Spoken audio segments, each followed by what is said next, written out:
अस्सलामुअलैकुम दोस्तों, तुसी वेखदे पए हमारा वतन पंजाब टीवी तो मैं तुहाडा मेज़बान अलीशर जिवें कि डेली दी निस्बत नाल दोस्तां नूं वीडियो मिलदी रहे इंशाअल्लाह।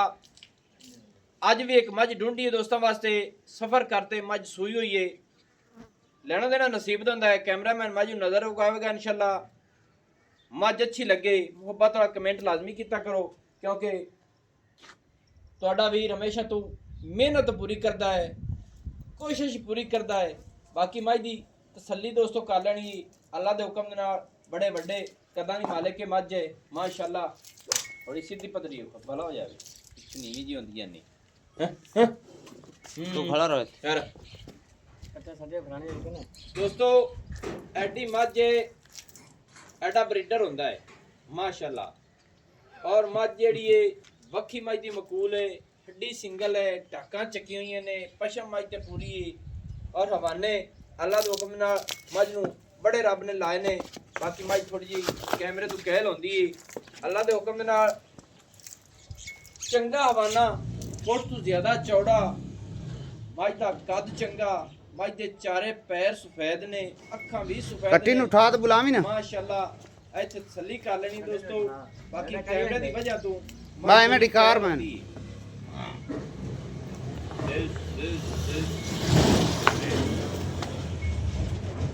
और तुझे बुलावी मैन पूरा मझ नूं पावर वाला रब ने लाया है माशाअल्लाह। इत्थे करनियां पूरियां तसल्लियां।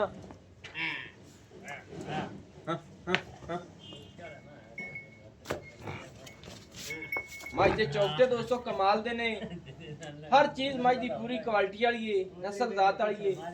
की गल है चुप करे करी। मझ दी अख सफेद चिट्टी है, सिंगी मकूल सु मुनासिब तो बुल दोवें सफेद ने, चीन उतर रही है। और मझ दी हाइट बहुत वड्डी है माशाअल्लाह। मझ को धुनी नहीं है, कोड़ी भी बिल्कुल नहीं है।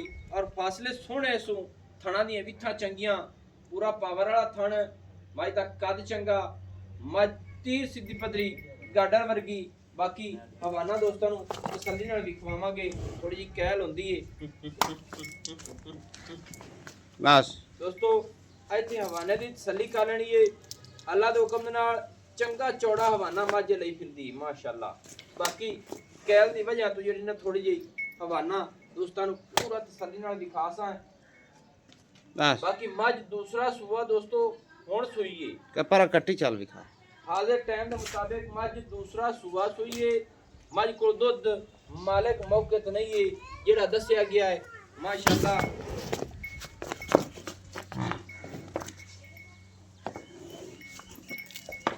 चांद पर पुत्र दुध हाजिर टाइम दी घड़ियां दे विच मझ को 14 तो 15 लीटर दुध है। ਇਹਦੇ ਪੈਰੂ ਕਾਟ ਮੈਂ मझ सूई नु आज तीसरा चौथा दिन होया उसी सूई ਪੈਰੂ ਕਾਟ ਮੈਂ ਇਹਦੇ मझ खोल दे ਬੂਆ ਦੇ ਚਾ मैं देना ਆਈ ਕਲਾ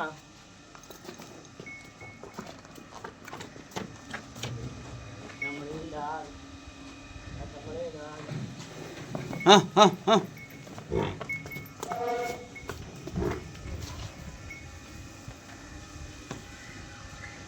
माशाअल्लाह दोस्तों।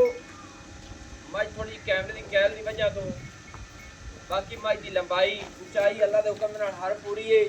जेड़ा रब ने नूं बच्चा दिता ना, यह बड़ा कमाल दा है। यह कट्टी है माशाअल्लाह, भूरे रंग दी है, अखां बिलियां सू, चीर सारी जोटी ते कट्टी ते उतर रही है, बोल भी सारा सफेद चिट्टा सू माशाअल्लाह। अल्लाह के हुक्म दे नाल कोशिश तुहाडा वीर ही करदा है कि नसीबां वाले ते मुकदरां वाले को होंदे ने। निक्के आकर मोटर बंद रख यार, मोटर बंद कर। ये मुकद्दर ते नसीबां नाल दोस्तों कट्टियां जमदियां ने, बुरे रंग दियां, 5 कल्याण बहुत औखी लभदी है। बाकी असी इस फीड दे विच है, मैनू इस सारियां गल्लां दा पता है कि इनदी की कीमत है। ये अल्लाह दे हुक्म दे नाल मझ दी कीमत के मुताबिक ये कट्टी है माशाअल्लाह। इत्थे तसल्ली कर लेनी है माशाअल्लाह। बाकी अल्लाह पाक नूं बख्त लावे, जेड़े बूहे ते गई ना ए जे दाना आम कितने लभदा। मझ नस्ल जात विच उहदे मुताबिक रब ने नूं बच्चा बड़ा सोहना दिता है। मझ नूं मोड़ पुत्रे ये देखो 14 तो 15 लीटर दोस्तों दुध दे रेट जेड़ा है भावें मारे किंदा 8 लाख करें, लेकिन फाइनल जी रेट है ना 7,25,000 रुपया इस मझ की डिमांड है। ਵੱਡੇ ਕਦਾਂ ਦੀ ਮਾਲਕ ਹੈ ਥੋੜੀ ਜਿਹੀ ਕਹਿਲ ਨਾ ਹੁੰਦੀ ਤੇ ਹਟਾ ਵੀਡੀਓ ਹਟਾ ਬਣਾਉਣ ਦਾ ਪੂਰਾ ਸਵਾਦ ਆਵਿਆ ਮਾਸ਼ਾਅੱਲਾ ਹਵਾਨਾ ਰੱਬ ਨੇ ਇਹਨੂੰ ਬੜਾ ਲਾਇਆ ਹੈ ਕੱਦ ਚੰਗਾ ਹੈ ਸਿੰਗੀ ਮਕਬੂਲ ਹੈ ਸੋ ਔਰ ਰੱਬ ਨੇ ਜਿਹੜੀ ਕੱਟੀ ਦਿੱਤੀ ਹੈ ਨਾ ਅਗਰ ਇਹ ਥੋੜੀ ਹੋਰ ਵੱਡੇੜੀ ਹੋਈ ਜਾਵੇ ਤੇ ਜਿਹੜੇ ਇਹਨੂੰ ਜਾਣਨ ਵਾਲੇ ਨੇ ਇਹ 5 ਲੱਖ ਰੁਪਏ ਦੀ ਕੱਟੀ ਹਾਜ਼ਰ ਟਾਈਮ ਦੇ ਮੁਤਾਬਿਕ ਖੜੀ ਹੈ ਜਿਹੜੀ ਰੱਬ ਨੇ ਇਹਨੂੰ ਦਿੱਤੀ ਮਾਸ਼ਾਅੱਲਾ ਬਾਕੀ ਤਸੱਲੀ ਕਰਾਉਣਾ ਸਾਡਾ ਹੱਕ ਬਣਦਾ ਹੈ ਅੱਲਾ ਦੇ ਹੁਕਮ ਨਾਲ ਨੰਬਰ ਜਿਹੜਾ ਆਪਣਾ ਹੁੰਦਾ WhatsApp ਵਾਲਾ 0301 65 29 776 ਤਹਿਸੀਲ ਜ਼ਿਲ੍ਹਾ ਆਪਣਾ ਪਾਕ ਪਤਨ ਸ਼ਰੀਫ ਹੈ ਡਾਕਖਾਨਾ ਹੁੰਦਾ ਹੈ ਇੱਥੇ ਟੇਪਾਂ ਵਾਲੇ ਬੜੇ ਨੇ ਮਾਸ਼ਾਅੱਲਾ ਦੋਸਤੋ ਤਸੱਲੀਆਂ ਵੀਰਾਂ ਨੇ ਕਰ ਲੈਣੀਆਂ ਨੇ ਹਰ ਗੱਲ ਦੀਆਂ ਬਾਕੀ ਕੋਸ਼ਿਸ਼ ਕਰਕੇ ਐਡੀ ਮਾਂ ਜਾਮ ਕਿਧਰੋਂ ਨਹੀਂ ਲੱਭਦੀ ਇਹ ਅਸੀਂ ਵਾਜ਼ੇ ਦੱਸਦੇ ਪਏ ਆ ਕਿ ਐਡੇ ਵੱਡੇ ਕਦਾਂ ਦੀ ਮਾਲਕ ਹੋਵੇ ਫਿਰ ਬੱਚੇ ਇਹ ਜਿਹੇ ਹੋਣ ਨਸਲਜ਼ਾਤ ਹੋਵੇ ਤੇ ਮੈਨੂੰ ਹੁਣ ਦਿਓ ਇਜਾਜ਼ਤ ਨਵੀਂ ਔਰ ਅੱਛੀ बेहतरीन वीडियो लेके हाजिर होंगे अल्लाह हाफिज पाकिस्तान जिंदाबाद।